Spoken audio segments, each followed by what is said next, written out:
testing the check, testing the backup microphone and my squeaky chair.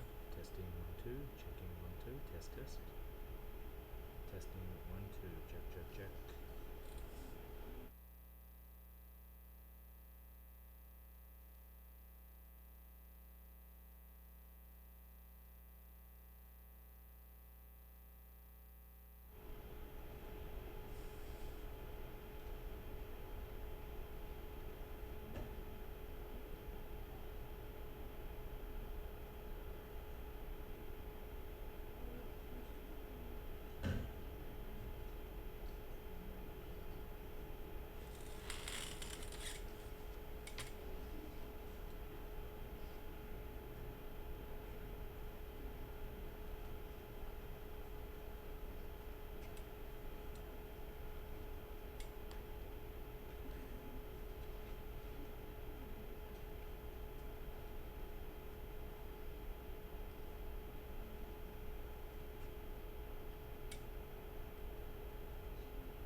like to thank you all for coming out tonight.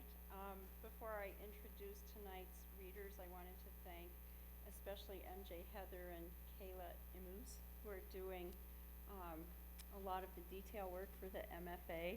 It's always such a relief to walk into the library and see these chairs actually set up and to have all of this in place. And so they are sort of the unsung heroes of this event. Before I introduce also tonight's readers, Megan Cruz and Justin Hawking, I wanted to talk about our next two events, which are tomorrow.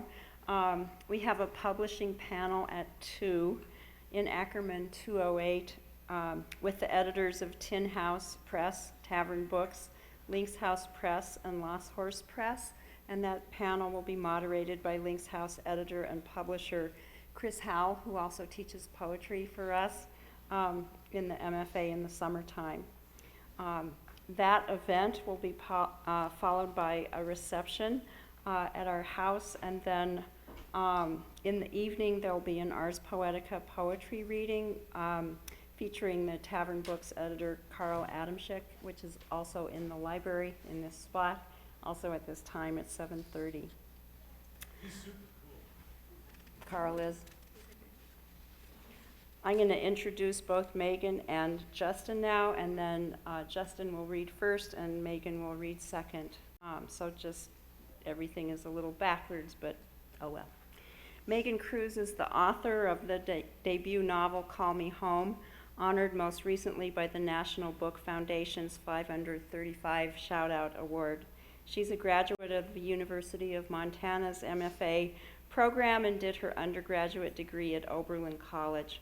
Her list of publications is significant, among them fiction appearing in Narrative, The Sun, Witness Magazine, and she's been a writer in residence at the Kimmel Harding Nelson Center for the Arts in Nebraska twice, and the New York Mills Regional Cultural Center in Minnesota. My favorite quote by Megan Cruz is from an interview she did in the Rumpus magazine with Carter Sickles, who also teaches in the EOU Low Residency MFA. And Megan said about the novel, "Sometimes when I think of the novel as a form, I think of stepping inside a gorgeous junk shop or curio cabinet, the world the novelist has created, a collection of everything he or she has found remarkable, everything impossible to turn away from. Of course, you can't fit everything into a novel, but you can create a sort of highlight reel of beauty, meditation, and fixation." The words that resonate most loudly for me here are beauty, meditation, and fixation. Cruz goes on to say that a novelist is a kind of curator, and the curiosity cabinet holds not only the tangibles of landscape and place, but the intangibles of rootedness, rootlessness, isolation. Exploring in part the challenges of queer characters in rural places, in Call Me Home, Cruz braids the lives of 3 distinct characters for a fuller understanding of what it means to form a family. At the time Cruz gave this interview, she was about to end a 26-stop engagement tour to promote Call Me Home. I feel a little sheepish thinking about the solitude Cruz might be experiencing here in La Grande, but I'm reminded that she was raised in Tulalip, Washington, near Bellingham. So, for one schooled in rural ways such as she is, I hope that Megan's role as visiting writer in residency is just the ticket for her to explore what she calls of the writing process, the staples of the heart, that translate to her luminous prose. Justin Hawking is a part of our core faculty in the low residency MFA at EOU. His nonfiction memoir, The Great Floodgates of the Wonder World, was the 2015 Oregon Book Award winner in creative nonfiction from Literary Arts. The book was also a finalist for the 2015 Penn Center USA Literary Award for Creative Nonfiction, a Barnes & Noble Discover Great New Writers selection, and it was listed as one of the 10 brilliant books that will grab you from page 1 in Kirkus Reviews in the Huffington Post. Of the more than a dozen reviews of The Great Floodgates of the Wonder World, I think the one by Kelly Luce captures what, for me, are the book's greatest appeals. And this is a quote: "It's so refreshing to see authors, especially those making their debut, shoot for the moon. Hawkins' Wonder World is deliciously ambitious in its goals. In the course of this memoir, Hawking not only tells us his story, but also manages to educate us on the history of surfing and, even more compelling, Herman Melville's life and the writing of Moby Dick. Despite these lofty goals, there's zero sense of pretense in this book. I'm not sure how he pulls all this off, but I suspect it has to do with the stellar quality of the writing, conversational, yet poetically rhythmic and precise, funny, heartbreaking, subtle, and always just enough." I have to say, though, that The Great Floodgates of the Wonder World isn't the work of a novice writer, but rather the work of a fine practitioner of the craft. While Justin wrote the book, he founded and directed an amazing resource for writers in Portland, the Independent Publishing Resources Center, including the creation of the certificate in creative writing degree he pioneered there. His nonfiction and fiction have appeared in the Rumpus, Orion Magazine, the Normal School Portland Review, and many others. I have so much gratitude for Justin as a colleague. He has been such a strong advocate for EOU's MFA and has worked doggedly to promote the wilderness writing component of the degree while serving as a writing mentor of the highest caliber. During the summer residency 2015, he read from his work in progress, after which I wrote Justin one of the few gushing fan letters of my life. Please join me in welcoming Megan Cruz and Justin Hawkins. You're welcome. Oh, thanks, Jody. That was incredibly sweet. Appreciate that. Jody mentioned my memoir, and I've read it here. I think I've read from it here like 3 times. So I won't subject you to any of that again, but I do have some copies afterwards if anyone's interested. The piece I'm going to read is it's a hybrid.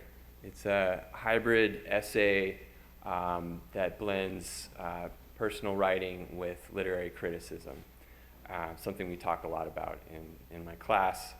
And I think it maybe doubles as a bit of a craft discussion, hopefully. It'll be edifying in that way, especially around issues of intimacy and distance, restraint, confession, things that we talk a lot about in our creative writing workshop and MFA programs. So this piece was originally published on an online journal called Bending Genre, which I really recommend. Lots of very cool kind of hybrid things. And some of you, a couple people, have read it, and I'm going to do kind of a truncated, slightly edited version, okay? I want to mention that there are some hard things in this essay. I do mention briefly a couple issues around sexual abuse and assault. Nothing too gratuitous, but I do want to let everyone know about that. Okay. So this piece is called Escapeology.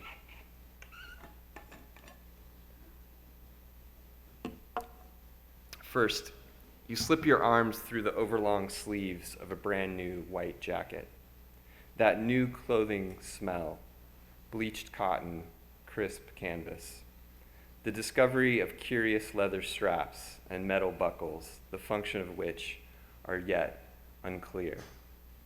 The discovery, stranger still, that the sleeves are sewn shut. For argument's sake, let's say this jacket has a particularly tight fit. Let's say straps cinched and buckles fastened, the snug garment pretzels your arms across your chest, left arm over the right, pressing your thumb knuckles into your ribs, a tight vertical belt running from navel to coccyx. Imagine, if you will, that you're literally tied in a knot, straitjacketed. Now let's say You're hanging upside down on the stage of a vaudevillian theater. Dim chandeliers sprout from the ceiling/floor like ornate stalagmites. Your head beats with blood thrum. Your hair hangs like a single limp wing. Stage lights hot as stovetops, circles of your own sweat darkening the dusty stage floor. Picture now a live audience, 300 inverted heads. You writhe and strain against the restrictive coat, thumping and wriggling, skin burning and chafing, like a pupae tearing free from its silk casing. You have 60 seconds. I should say, too, that this piece is very collage. I'm going to bounce around quite a bit through all these different sections, and some of the sections are from research that I did on the use of restraint in psychiatric institutions and straitjackets. So I'll maybe cue you a couple times when I'm reading the research sections, just to let you know that's not necessarily my direct voice.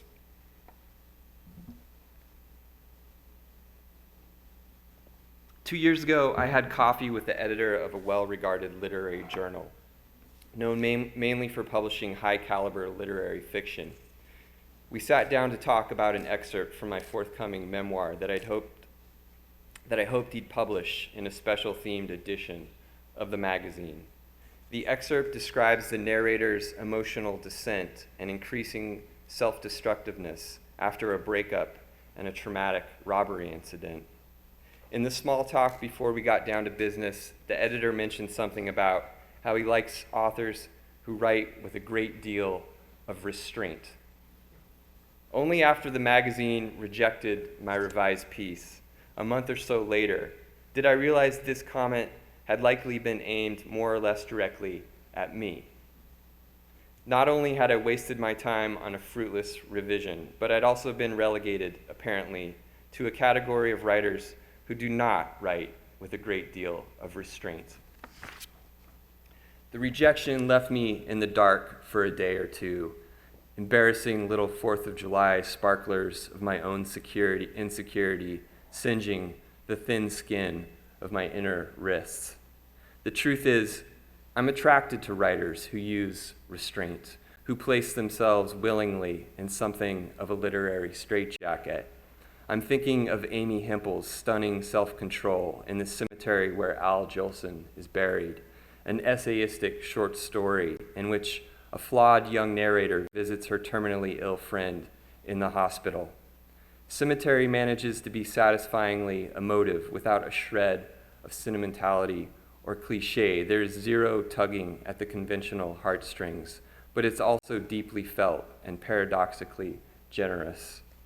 It's rumored to be Hempel's first published piece, edited by Gordon Lish, that dark emperor of restraint, and it's as close to a perfect short story as I've read.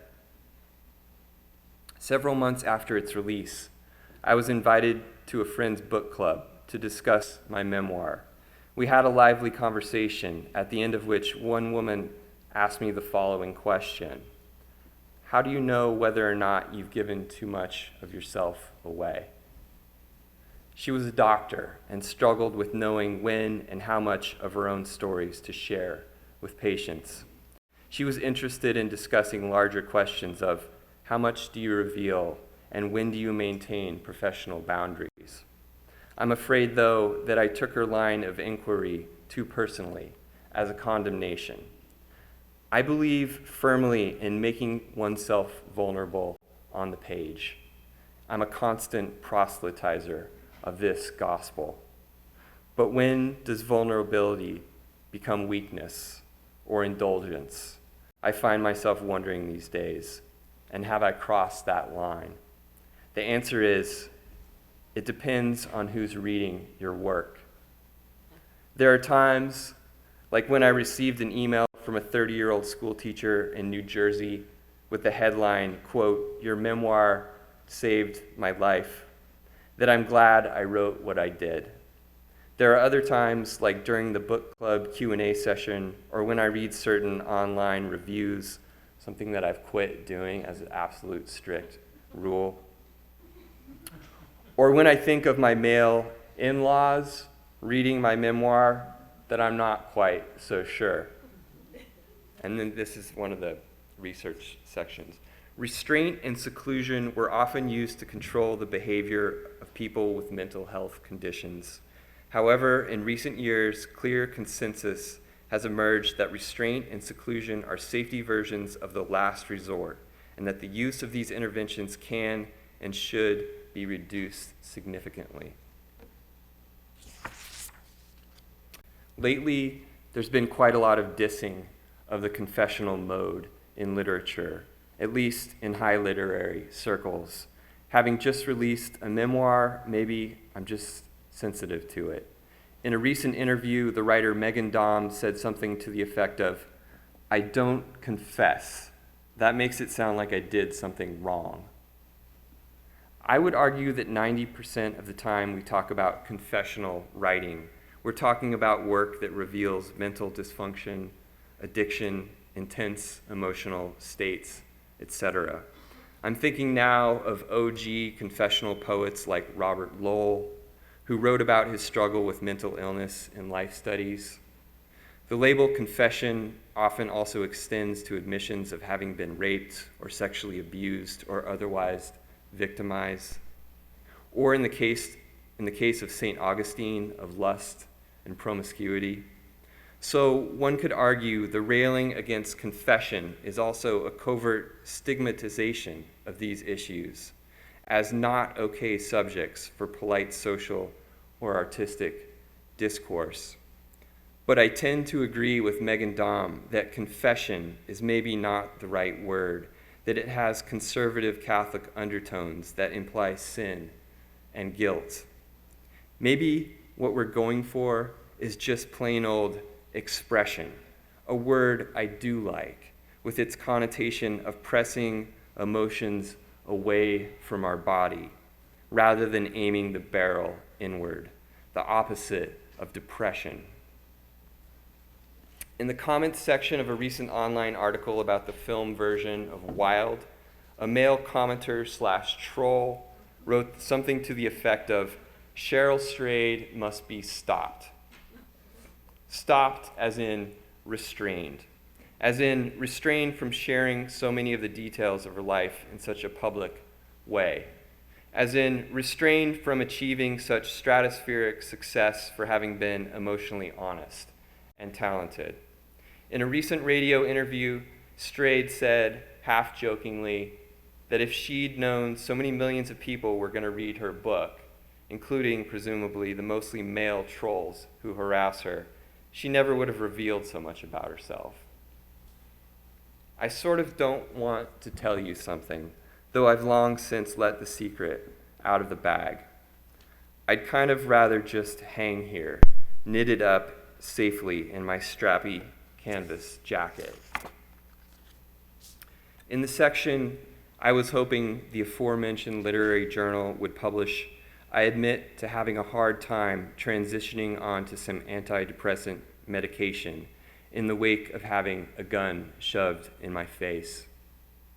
During my conversation with the editor, he mentioned that my revelation regarding the meds was maybe a bit too much, too revealing, too vulnerable, too heavy. I suspect this was part of the reason they ultimately rejected the piece, even after asking me to revise it. I'm willing to entertain the idea that the essay just didn't work outside the context of the larger memoir, or that the revised version just wasn't all that good. But I'm also left with the feeling that these things, e.g. an adult human being actually really needing some help, are not to be discussed, at least not in work that might appear in the pages of a well-regarded literary magazine. Straitjackets were invented in France, of all places, that bastion of liberté and equalité, by an upholsterer named Guillet, working on contract for the Bicêtre Hospital in 1790. Most historians consider straitjackets a major improvement from the ropes and chains previously used to restrain the mentally disordered. Such implements included handcuffs, which have been around in some form since the Bronze Age. Across the Channel, 100 and some odd years after the invention of the straitjacket, T.S. Eliot, the poet, formalized his concept of impersonality in poetry, otherwise known as the Objective Correlative.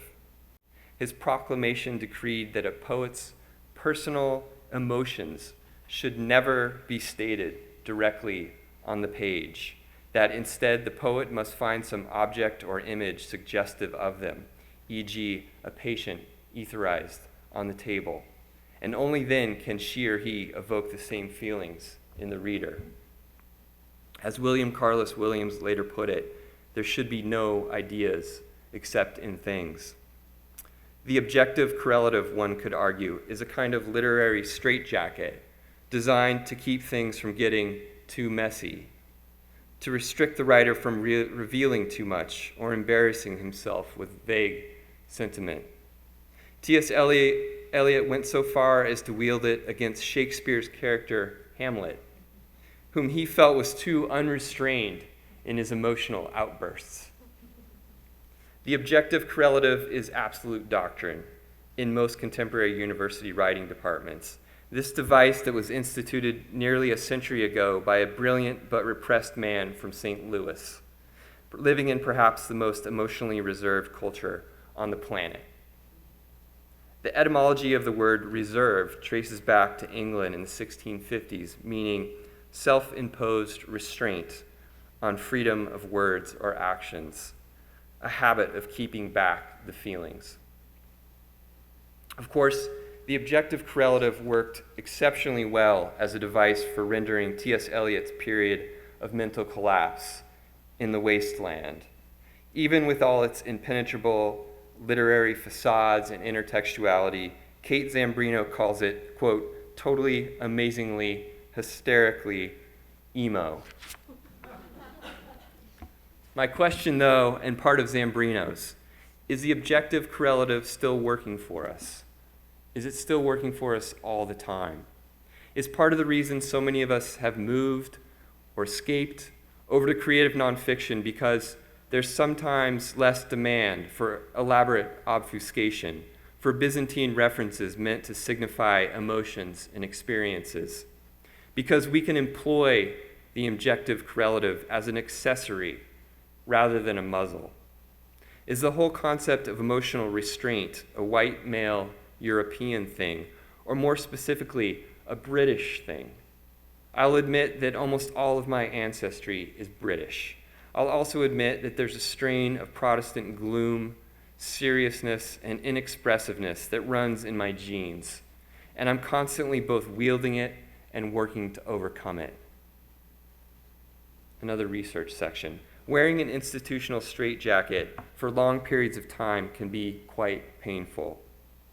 Blood tends to pool in the elbows, where swelling may then occur. The hands may become numb from lack of proper circulation. And due to bone and muscle stiffness, the upper arms and shoulders may experience excruciating pain. Thrashing around while in a straitjacket is common, but mostly an ineffective method of attempting to move and stretch the arms. Discussing F. Scott Fitzgerald's story, The Crack Up, which is like a kind of a mini memoir that appeared in serialized form, I think, in The New Yorker. Kate Zambrino writes, at the time Fitzgerald published these essays, his fellow male genius contemporaries, Hemingway and Dos Passos and the rest, were like, what the fuck are you doing, Scott? This sort of ripped from the heart memoir wasn't considered real writing, wasn't manly. Wasn't manly, wasn't literary. And then there was Zelda Fitzgerald, of course, who was restricted from writing or publishing about her own intimate experiences within the mental health system. The first recorded mention of handcuffs is in Virgil's telling of the myth of Proteus, the ancient Greek shape-shifting prophet. Anytime men approached him for answers to their insipid existential questions, he shifted forms and escaped.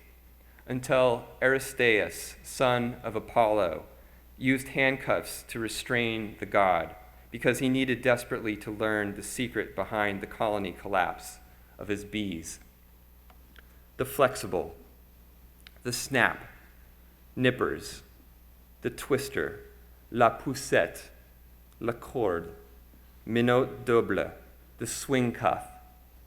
Now we have disposable cuffs, first introduced in the 1960s, similar to zip ties. They've been described as, quote, great for riots or other situations where officers need to secure lots of people quickly. Wrist ties, riot cuffs, plastic cuffs, flexi cuffs, flex cuffs, trifold cuffs, zap straps, zip cuffs, zip straps. Plastic restraints, though, are believed by many to be more likely to inflict nerve or soft tissue damage to the wearer than metal handcuffs.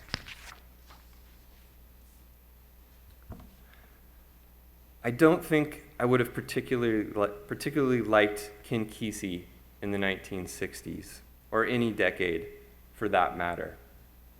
The way he treated women, the way the merry pranksters took advantage of the woman they nicknamed stark naked for 1,200 miles in the back of their hippie bus, then abandoned her, wearing nothing but a blanket in the middle of Texas when her bad LSD trip turned into a psychotic breakdown, when she could no longer deal with being the star, read sex object of their misguided cinema verite. No one stayed with her in Texas to make sure she was okay. No one so much as made a phone call during her brief hospitalization. Perhaps the only truly human moment in the entire history of the merry prankster's famous road trip. Stark naked, running off the bus, literally naked, to embrace Larry McMurtry's child because she so missed her own toddler back in California. Then there's the story of another woman, a friend of Neil Cassidy's, gang raped by 20 or more Hells Angels at Kesey's place in the Redwoods, with Kesey's and Cassidy's apparent consent. A knot of rage tightens in my stomach when I think about it. Like I want to go ballistic on Kesey and Cassidy and the Angels, a wrestling scrum I'd certainly lose, but not without getting a few good shots in. Sometimes I want to meet macho with macho. Sometimes I lose myself. I don't always know how exactly a man is supposed to behave. I often find myself fantasizing about times when I was wronged or manipulated, or when someone like Stark Naked was wronged or manipulated, and how I should have responded with fists or elbows or swift takedowns, even if I wasn't even born yet. Maybe it's my own history of exploitation by immature, egocentric men. And this is from the research. Physical restraints are particularly traumatizing to people who have been victims of physical and sexual abuse. In Barry Lopez's essay for Harper's Magazine entitled Sliver of Sky, he shares an emotionally candid account of childhood sexual abuse at the hands of a cunning sociopath, who also happened to be a pillar of the community. Lopez explains that as a young adult, long after the abuse had ceased, he experienced something akin to a blind rage whenever he felt he was being taken advantage of in even the smallest ways. In other words, survivors have a hard time restraining ourselves, and we honestly regret certain instances when we fail to do so, just as I will soon likely regret the previous lines about hippies, who I actually like, and about wanting to punch Ken Kesey. It's too late for that, and I have no plans to ever punch anyone. And what I'm trying to actually get at is this. Despite how much anger he elicits in me, I also can't help wondering if Ken Kesey was alive, if he was sober, what would he say about the idea of restraint? The man who wrote the unhinged novel that helped set in motion legislation that banned non-consensual psychiatric hospitalization. Unlike many contemporary writers, e.g. the late David Foster Wallace, David Shields, I don't really know that much about Western philosophy. My background is in psychology. Not that I'm particularly proud of this. I mostly hated all my research-focused undergraduate courses in behavioral neuroscience. Yet, in ancient Greece, the word psyche was represented symbolically by the emergence of a winged creature from a chrysalis. Psyche, then, connotes the transubstantiation of the soul from one form to another, a process requiring a period of darkness, inversion, restraint, followed by a chewing through of the tight silk camisole, a chewing through and eventual flight. I'm interested then in philosophical questions about how we think and what we can know, but they rarely feel as exigent to me as the questions, how are we transformed by darkness and loss? And how do we heal? Methods for escaping from handcuffs. 1, slipping hands out when the hands are smaller than the wrist. 2, lock picking. 3, releasing the paw with a shim. 4, or simply opening the handcuffs with a duplicate key, often hidden on the body of the performer before the performance. Maybe what we need are occasional intense bursts of unrestrained writing, like in Dennis Johnson's book, Jesus' Son, a work of semi-autobiographical fiction in which a newly sober narrator says, "I was a whimpering dog inside, nothing more than that." It's one of few such bald admissions in the book. Maybe that's why it works so well. I can offer up these manicured little examples about when to exercise restraint in our writing and when to break free, but the truth is that I don't really know. I wonder how Whitman would weigh in, or one of the young Ferguson protesters, both of whom might encourage us to break out of the zip strips and run amok through the halls, down the police-lined boulevards, to swarm the streets and reclaim the freeways in the name of the people, of justice. In 2013, Sofia Romero, also known as Soph Straight, set the world record by escaping from a straitjacket 49 times in 1 hour. I guess at the end of our careers and lives, I don't want us to look back and say, above all, we restrained ourselves. Or perhaps even worse, the passive tense version, we were restrained, implying that someone else has clicked the shackles around our wrists and ankles, removed any slack, and pocketed the keys.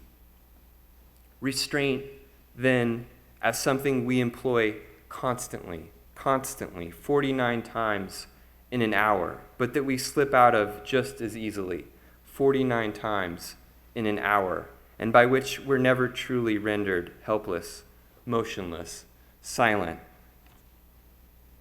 It's not actually necessary to dislocate one's shoulder to escape from a straitjacket. This was a fictitious rumor created by Houdini to scare off his competitors in the realm of escapology. The most common way to escape is to hoist your arms over your head and then simply peel the jacket off your torso.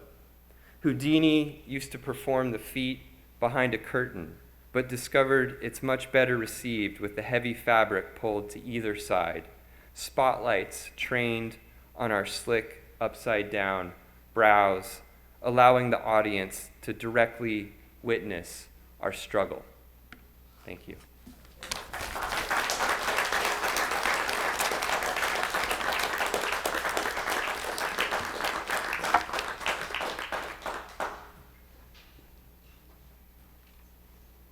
That was incredible, right? Thank you for that. And thank you, Jody and David, and the whole program for having me here and having me here to read. I'm taking off my bracelets because I'm feeling a little restrained after that. I don't know. Really, they start to clatter around. I'm going to read to you guys several pieces from this book, Call Me Home, my first novel. And I'm just going to start at the beginning, and then I'll do that thing later where I try to catch you up to all of the things that you would get if you were reading it chronologically, because it is a beast to try to read from a novel and keep people following along. So hopefully I'll try my best with it. But I'm just going to start at the beginning. And again, thank you, Justin, for that, and thank you guys for having me. It's great to see you all here. So this is going to start with Lydia in Tulalip, Washington, 2006. The summer I was 9, my father came home with a pig in the back of the truck. The pig was big, with thick bristles along his spine, and he scratched his back against the barbed wire. "We're going to fatten him up," my father said. He threw food into a long trough and then stood back and crossed his thick arms. I followed Jackson to the pen, but I wouldn't touch the pig. Jackson was 14 and braver than me. He let the pig eat from his bare hand, but I held tight to a long stick. That night I put a piece of bacon on the windowsill to warn the pig to stay away. My mother had a broken arm that summer. Each day while my father went to work, she got up and cleaned the house, and I helped her until my hands were raw from Ajax. When I heard my father's car pull into the drive, I would run to Jackson. We would wait to hear our father's voice, to know if he was angry. Sometimes, if they fought, my mother would come to my room at night, sit on the edge of my bed, and whisper, "You must be brave, Lydia," she would say. "You must trust me." All summer long, the pig kept rooting under the fence, and my father kept rebuilding it. I thought it must mean something that the pig kept escaping, that maybe it hated my father too, that maybe it had powers. I tried to have powers. If I counted my steps in threes, I promised myself, if I saw 2 birds on the roof of the house, if the rain came by 4, then my father would be kinder. My father would be new. In June, while my father was at work, we put clothes into bags and put them in the car. The pig watched us as we drove away. My mother took us to a hotel, but my father followed us and brought us back. He made dinner and danced my mother around the living room, but I felt afraid to let them be alone. I sat up late into the night with Jackson, listening, waiting. I held tight to his hand, and he didn't let go. The next day, I took one of my father's beer bottles into the shed and smashed it to pieces with a rock until it was half dust. There was a dark, empty hole in the wall behind my bed, down by the floor where I kept secret things. I kept the bottle back there, at least what had been the bottle, wrapped up in an old rag. "You must be patient," my mother had told me. "You must believe in me," and I was patient, and I did, but every night when I was in bed, I reached down to the floor, into the dark space, and felt for that rag. There was quiet for the rest of June. It got to the point where I stopped reaching for the rag in the dark.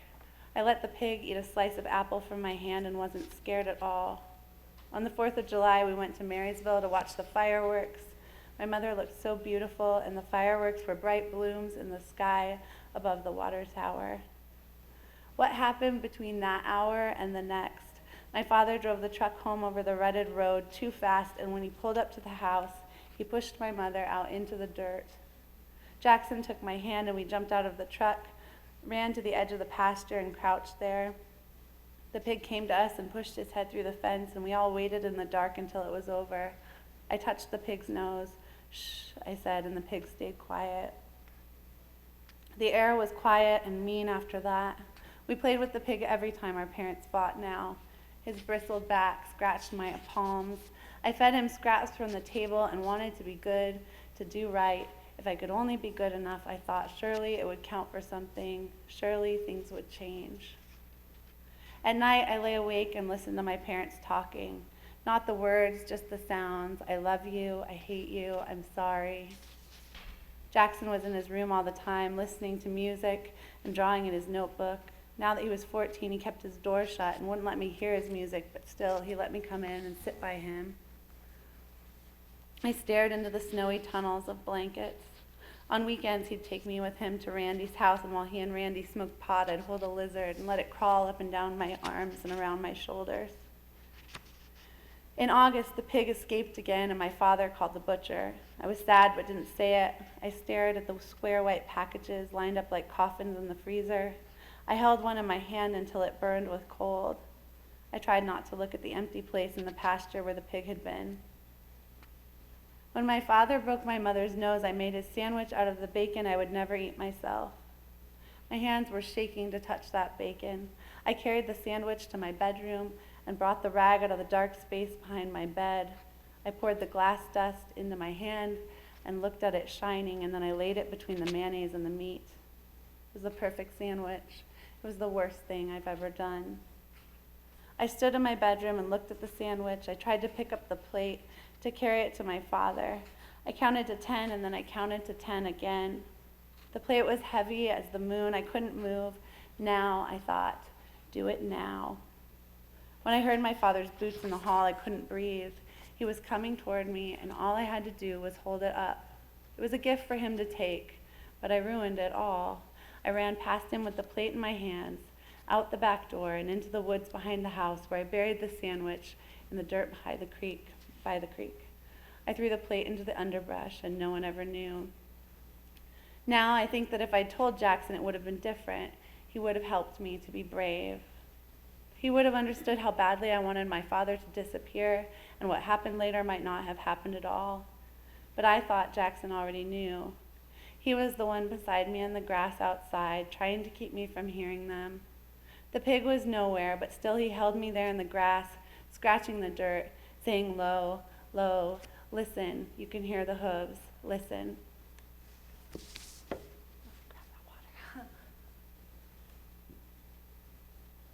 Get really organized, and then you get up here and you're like, I don't know. The next, I'm going chronologically from here, so this is just the very next section, is Amy, the mother. The novel is told in 3 parts. Lydia is 13. During the majority of the narrative, her older brother Jackson is 18, and Amy is their mother. So, Amy, Tulalip, Washington, 2010. She knelt by the old metal storage locker and the torn-up garden plot, and the water soaked the knees of her jeans. She could see the house through the dark winter brush. She could hear the hard crack of the axe and the sound of the rain dripping from the trees, a soft and intermittent staccato. The storm last night had taken down a tree on the slick, steep drive. The old winch had jammed months ago, and they hadn't replaced it. So Gary had gone to town and rented one to drag the tree up to the house, where he was splitting and stacking it for firewood. He would have to return the winch by 8. She moved quickly, opening the storage locker, pushing aside the rusted trowels, and feeling through the loose seed packets until she found the one she wanted. She slipped the cucumber packet deep into her pocket and started toward the house. Her ribs hurt, and she held her arms tight at her sides. The wind was whipping her face, cold and wet, and she could smell chimney smoke. January. It had been 19 years since she'd left Texas with Gary and moved out to Washington. 19 years that she'd lived with him and raised their 2 children. She ran her fingers over the envelope in her pocket, emptied of seeds and packed tight with the money she'd stolen from her husband.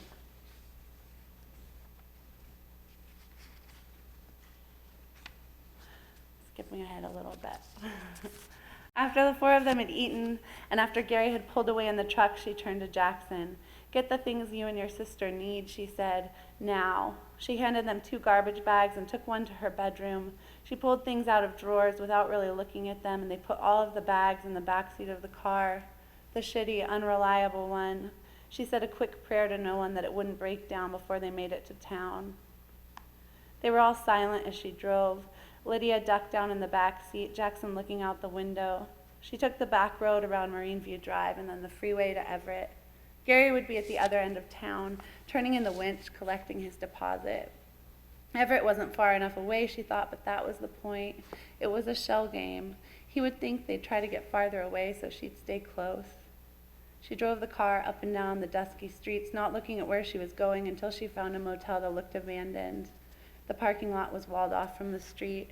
A burnt-out sign read, "The Starlight." Jackson and Lydia brought in their backpacks and the garbage bags of hastily packed clothes. She watched them, holding her arms against her broken ribs. Here were her children. Jackson, at 18, looked delicate and beautiful and older than the boys his age, the ones she sometimes saw milling around the high school parking lot. Lydia was small for 13. Her children, blinking dark and light in turns, striated with the things they let her know, what she inferred, and what they kept from her. Never again, she thought, will they see Gary put his hands on me. Never again will they worry their days, stringing minutes into hours, listening for footsteps, for raised voices. They locked the motel door and pulled the curtains. Jackson turned on the television, and they sat in the blue light for a while. A news report she didn't hear, a sitcom, noise. She would talk to Jackson and Lydia more in the morning, but for now she just wanted them to rest. They'd done this all before anyway. The constant television drone, the dim light, the uncertainty. When they'd climbed into the flat, rough bed, she let herself imagine it, allowed herself a faint, warm hope that she would never see her husband again, that he would not find them, and that they would be free. 19 years ago, she thought, and still she remembered it like it was yesterday, she and Gary had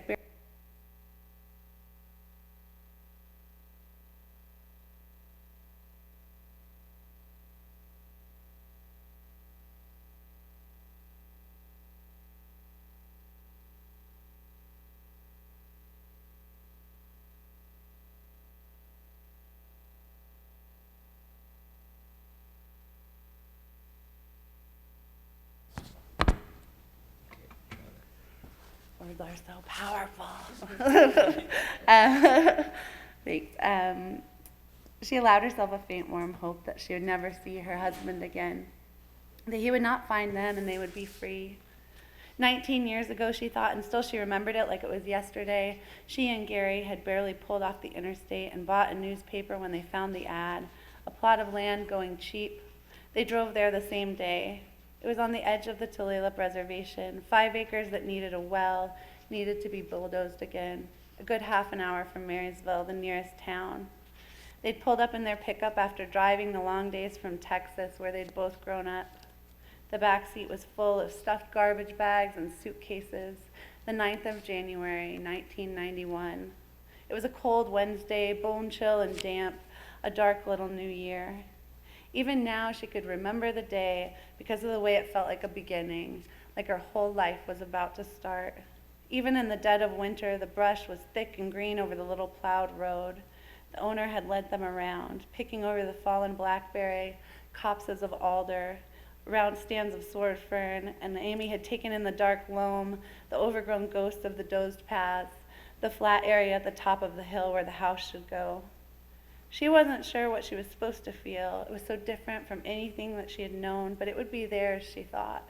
Surely it would not take long for it to begin to feel like her own.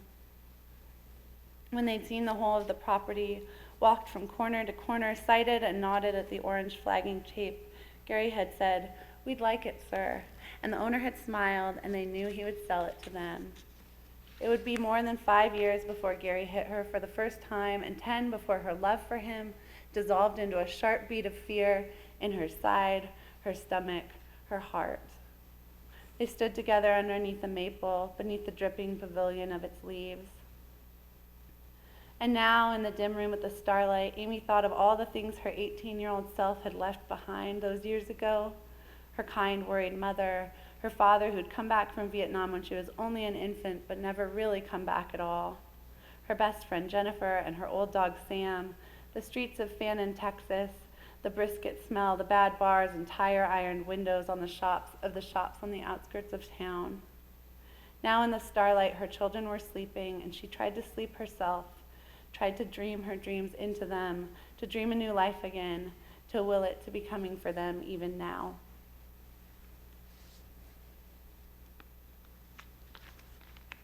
So, this is a bit of a spoiler, but I mean, not really. So Jackson is 18. He is gay, and he is also sort of the major caretaker of his young sister. He tries to protect her a lot, Lydia, who's 13. And during this time when they go out to the starlight, they really think they've kind of gotten away from Gary for the first time. And Jackson goes back home for a moment because he's 18. It's in sort of like a weird, hazy spot of making his own decisions versus making family decisions. And in a moment of just kind of shitty teenage weakness, his father pokes at him a bit, and he tells his father where they're staying.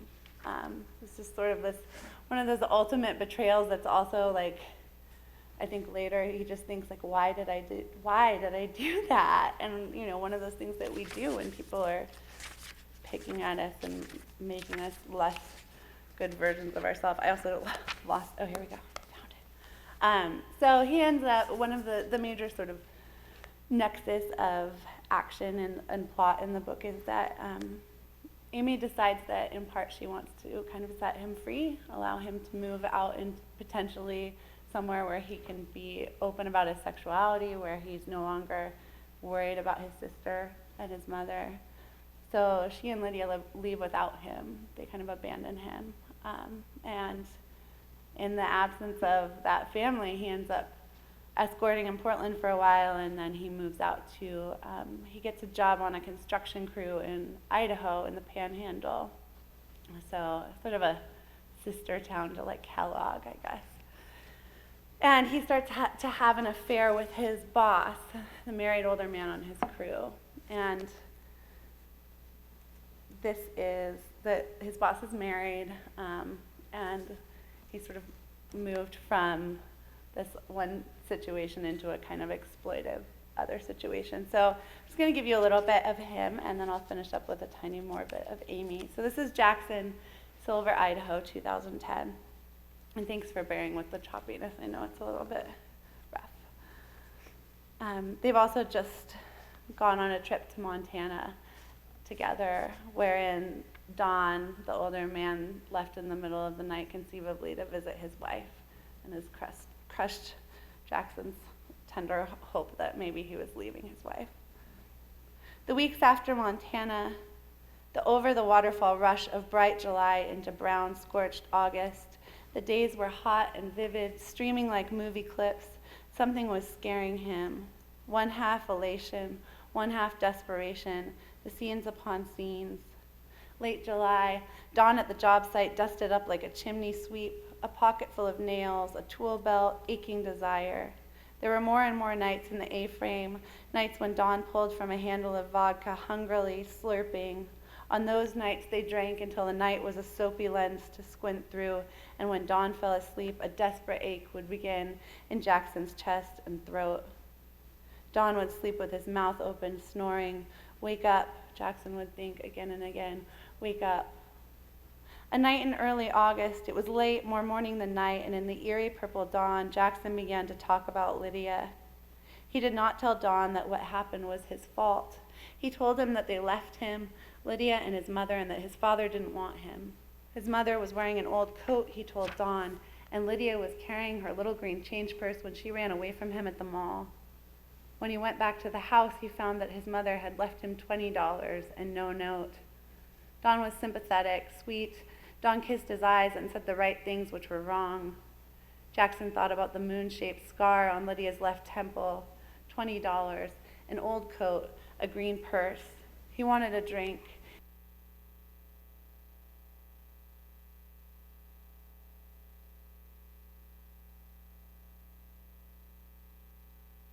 Another morning, and he was ill again, nauseous and impatient and angry. Whose darkness was it that was dogging him? He had the feeling he was in his own shadow, that it moved across him. And then it was August 22nd, his birthday, though he didn't tell Dawn or anyone. He was 19. He should have just graduated high school in some other life. A collage of possibilities that seemed equally impossible. Carrying boxes up to some jailhouse college dorm, or moving into an apartment with a scrapped-together group of friends from high school, or setting out to some new city. Or he was here, the lake, a cool silver coin, and Dawn was somewhere just out of his reach. The night before, he dreamt of Lydia, and in the dream she was crying and calling his name. He woke up sweating and furious at himself, but he wasn't there for her. He met Dawn that afternoon, down on the old riverbed where no one went. Walking through town, he still felt angry. riding their bikes up and down the mounds of dirt outside the job sites. His birthday, and what kind of life did he have? He was fucking a married man, and somewhere his baby sister was calling for him. The old riverbed was a dirty swampland with no clear edges. Mosquitoes were everywhere. Jackson had a hard time imagining it would ever grow over and become the promised forest, the boreal sketch on the new construction plans. Just about the time the riverbed dried up in August and September, the snow would settle and everything would be condemned again. I need a cigarette, Jackson said. He felt quietly furious. Where'd you put them? He hated it all. Don handed him a cigarette, pulled out a pint of rich and rare, and opened it and took a loud, smacking drink. He elbowed Jackson and handed him the plastic bottle.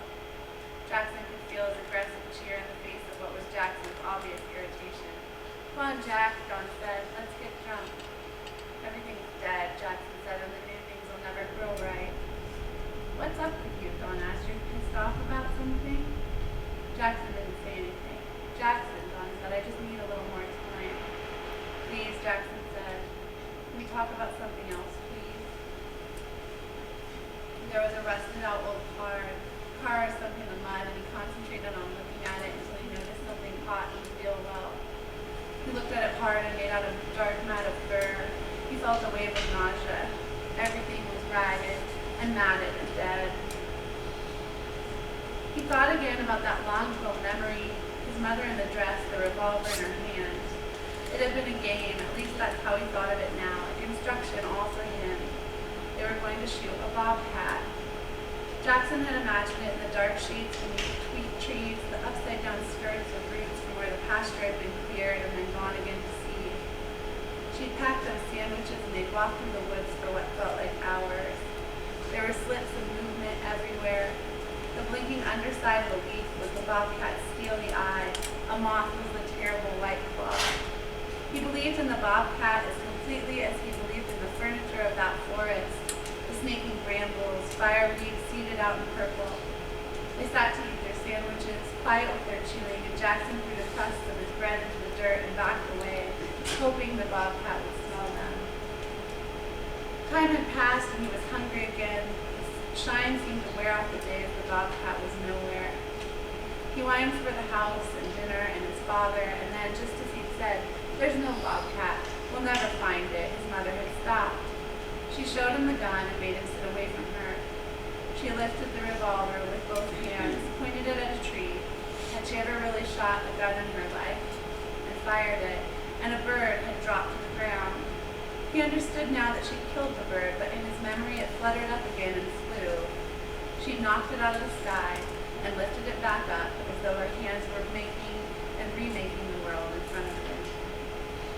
He couldn't explain it to Dawn, though he wanted to. He knew that anything he said wouldn't make the sense he wanted it to, and that depressed him. He picked up the whiskey bottle and held it to his mouth. Sitting there in the late afternoon light, getting drunk again, an idea was nagging at Jackson that he was his mother.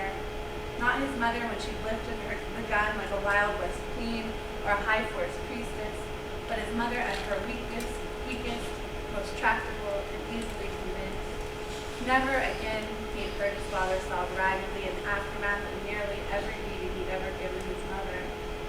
"You're everything to me."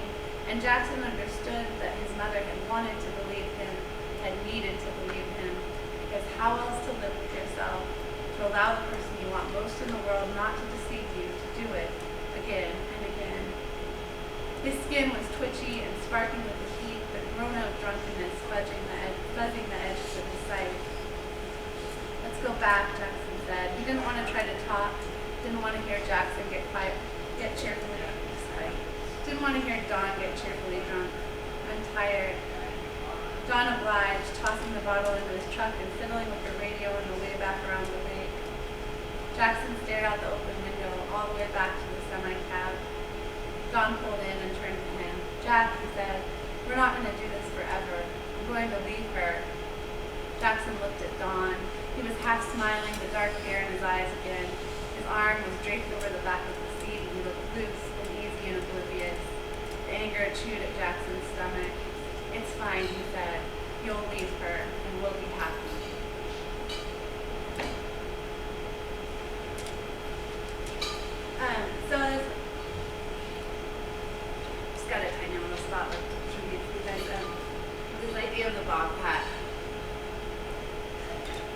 I don't know how many of you grew up out in the country, but sometimes it's sort of a common practice where I grew up. It's really to take your kids out and show them how done work. And so there's a scene. There's a scene earlier on in the book that kind of skips around in time. Those reviewers don't like until they tell you what. I need to take a practice with not reading them. But it skips around in time. We see Amy taking a 5-year-old Jackson out and kind of marching him up into the hills, into the back 40 of their property, and putting him on a stump and firing the gun. And he conflates that in his mind with a bobcat sighting. So the bobcat is sort of something that he has created as in his youth. But what he hasn't really created is that when she shoots the gun, she knocks the bird out of the sky. And she quickly covers his eyes and then says, like, look, you see it flying away. And he creates a memory that he has, in fact, seen it. So she did shoot the bird, and then sort of fudged his grade for him, and then his 5-year-old Then I came in enjoying So this final piece is from Amy, and it's, well, I would say it takes place later in the narrative when she's kind of trying to come to terms with what has happened. Still it comes to Amy sometimes, a drowning, the darkness of the little house, the fear, the pounding of blood in the ears behind her eyes. 19 years, she thinks, the length of time to know, to leave again for good, slip the script. The first promise she made to her children was to protect them, to bring them safely into the world.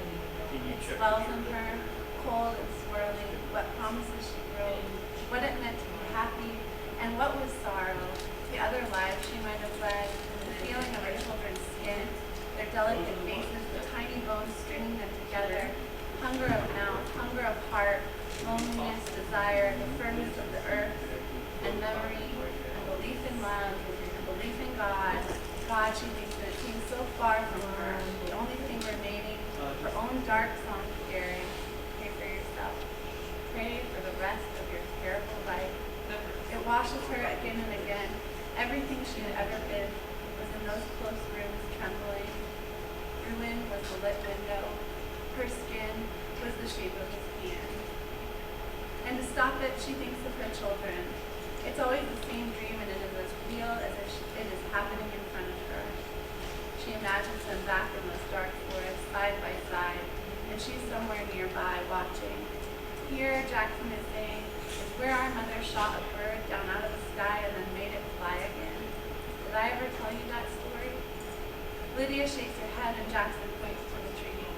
Over there, he says, right over there, did I never tell you that? They are standing together in the stands of green pine, the rain hardly touching them. He is pointing for his sister, and the bird is already lighting up from the wet ground, as though it has never been touched at all. And they are coming over the hills toward her, together. They are radiant, waiting to see.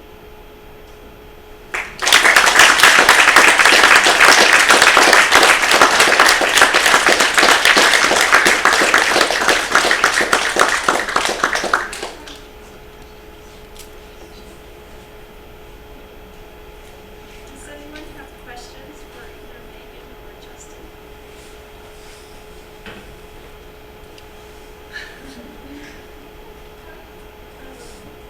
So I'm going to write my capstone soon, and I'm curious how you attack the memoir. I read your first book, but I just curious what your process was. Yeah. I know that's a big question. but No, I- first of all, thanks so much for being here. And, it took 7 years. I don't know if that helps. But, yeah, I mean, you pursued, what's your capstone project? I want to write a memoir. Good. Good. Well, don't let my terribly slow pace of writing intimidate you. But, I just took life in small pieces. Like, that's kind of how I write, in small bursts.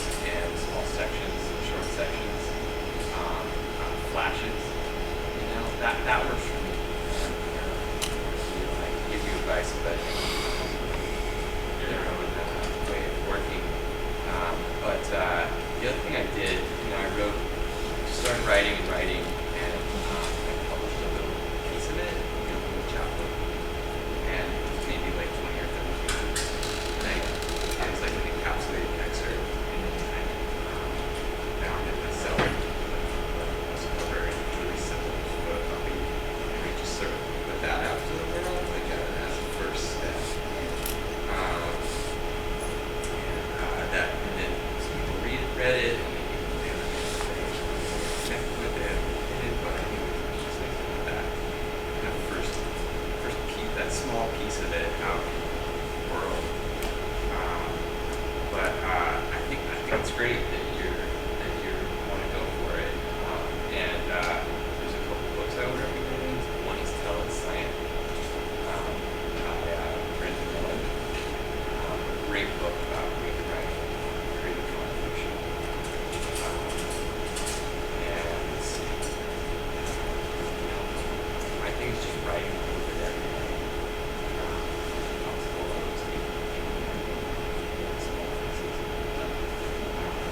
trying to encapsulate everything that takes me years to teach in like 5 minutes. But and just keep reading lots of memoirs. I love the form. It's just such a dynamic form. There's so much.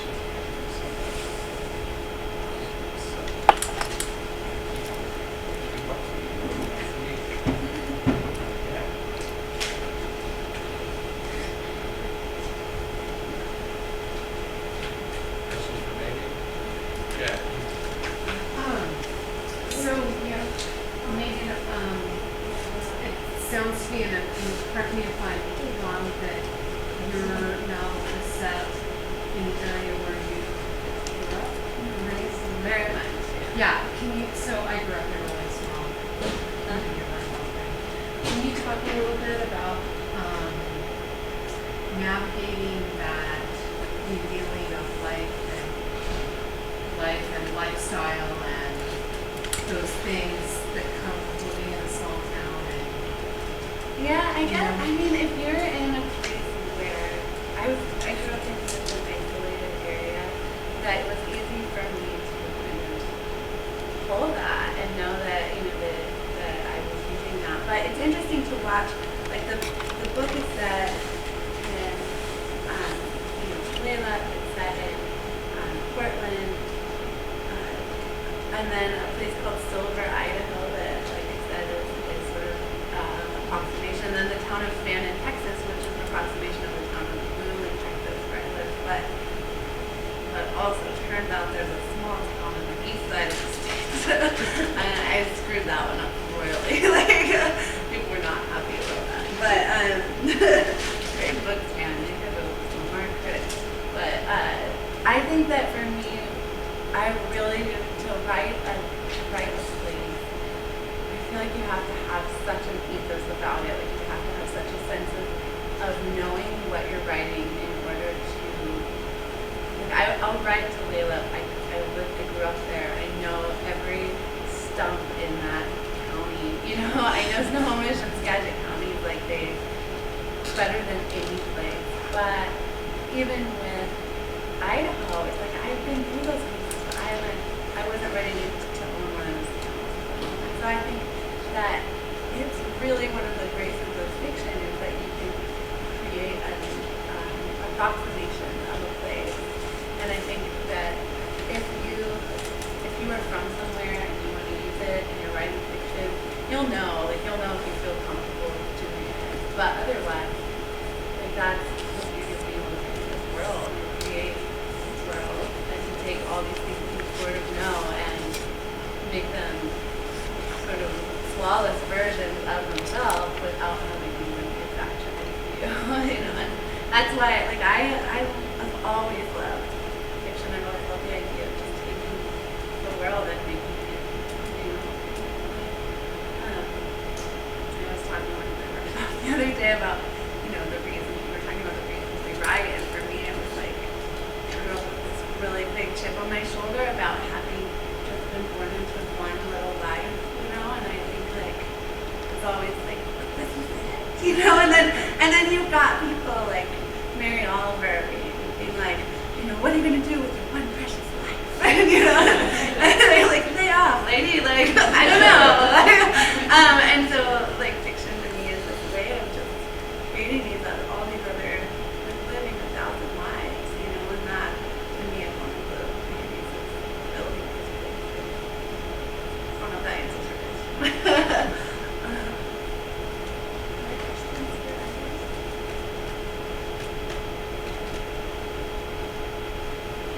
Talk a little bit about your like the way you design these these characters and like changing the perspective and like if that was like the initial design or if you did that at some point in the process. Yes, I think it, you know, it was a process of both functionality and greed, I guess. It started as a short story about Jackson and Dawn. It was a story about a young man who, you know, I am very interested in the narrative of queerness in the West and in rural places where there aren't stories about how people make their way. And so it was a story about that. This person has come from a very disenfranchised spot, and suddenly he has his first sort of adult power, and he's in this exploitive relationship, and where there's a lot of secrecy and fear. And so it started as that, and I was going to build the novel just off of Jackson, and so much of his narrative is this refrain of like, I screwed up my family, I miss my sister, and I got to this point where I remember I was like jogging like slowly, carefully on the road where I lived in this town of Prairie Lake, Texas, and I was like, how do we know that like you can have someone be refraining for this other voice and pining for someone, but we don't know that what they feel about, you know, they don't have any contact now, they've been scattered. And so then I started kind of a volley between them in terms of like showing what had happened after they've been separated, and then bringing in the mother's voice. It's really interesting to me.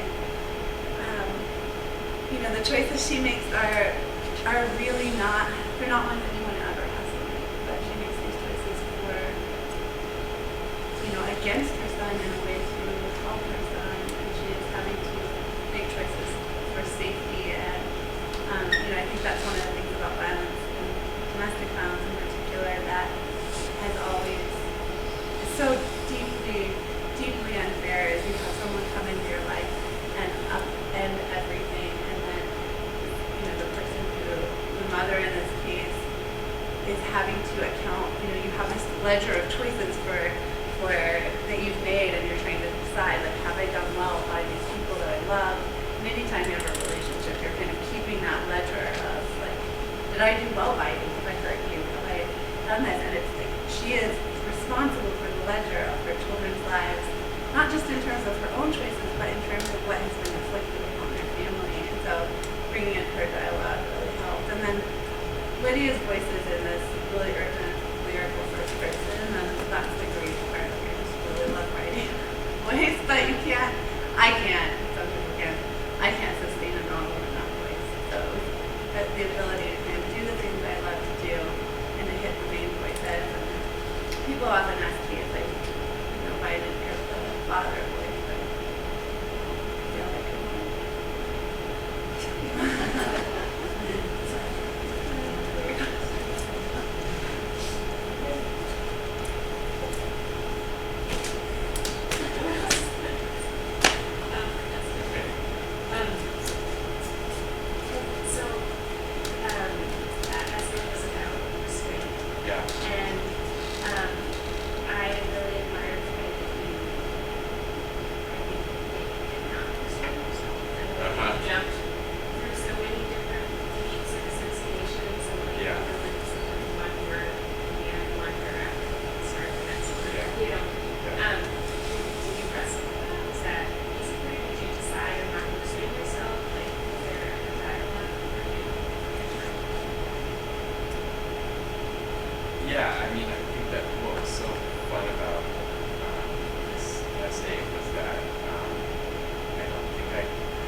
question rather than like come down and solve. I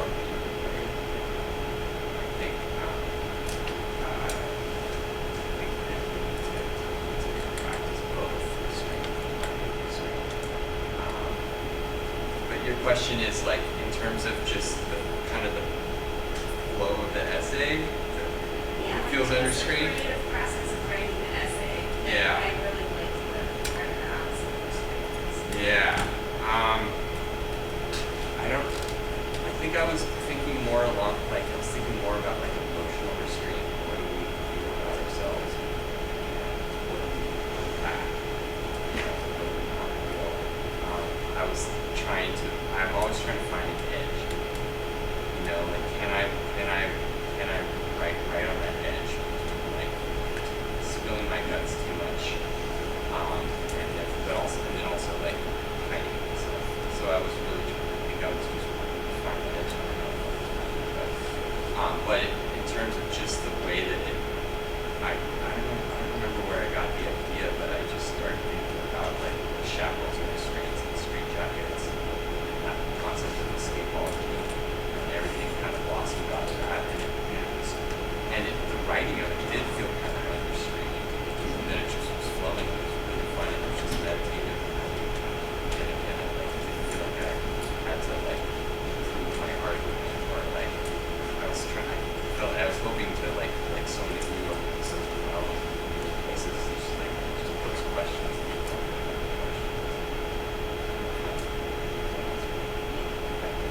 It felt like it felt more like I'm not a poet, but I wish that I was sometimes, and the way that piece flowed out of me did feel like unrestrained, and that felt that.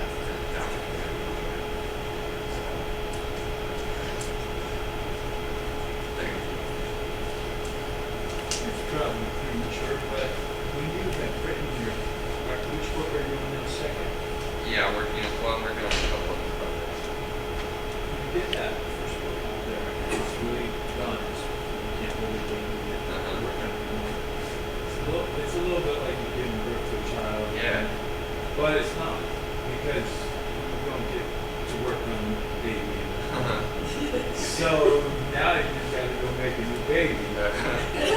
What's that like? I love making new babies. My favorite thing. Easiest thing in the world. I like practicing. Well, I think Megan could probably speak to this too. Are you working on something? Yeah. It's awful. Like, It's awful or no, awesome? it's just hard. It's hard to, I think. I don't know. It's really exciting, but I think too that for me there's this process of writing a novel that where you're gathering people, and then they start to pull that. And then there's this moment when things are coming together and then they start to snowball. And you just got this crazy momentum, and that powers you through to having something. And I'm just back at the gathering point and articulate, not have a clear vision of what's going on. But I'm not quite sure if, I don't. It is that recognition that like to write, the act of writing is what makes you a writer. And you can have something, you have time booked out, and then it's out, and you're gonna start something new. And I think that it's really exciting once you recognize that. I kind of love just like I like to spend too much time. You know, I mean that's like part of what it takes to be a writer. Because I'm an introvert, not like I like myself so much, but like I feel more comfortable like in a room by myself, and like if the writing's going well, and I have a full day of it, that to me is way more enjoyable than like doing a book launch. It just like makes me physically ill. I mean I like it, it's fun, but that's where I would rather be in my room writing in general. So like starting the next book, it's hard. It's you're always, I guess I don't feel too overwhelmed like trying to do better with the next book. I'm just trying to do the best I can with it.